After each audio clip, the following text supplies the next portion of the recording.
Voters ലിസ്റ്റിൽ പേരുണ്ടാവുകയും എന്നാൽ voter I D കയ്യിലില്ലാത്തവരായ ധാരാളം പേരുണ്ടാവും.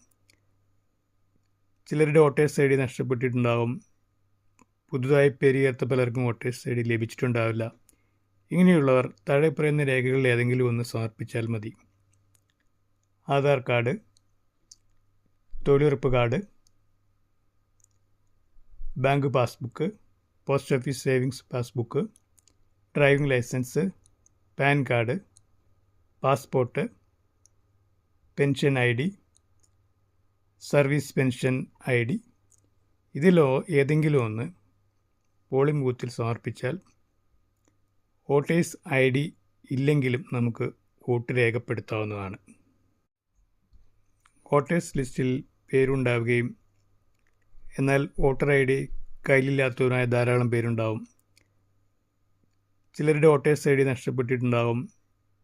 പുതുതായി പേര് ചേർത്ത പലർക്കും വോട്ടേഴ്സ് ഐ ഡി ലഭിച്ചിട്ടുണ്ടാവില്ല.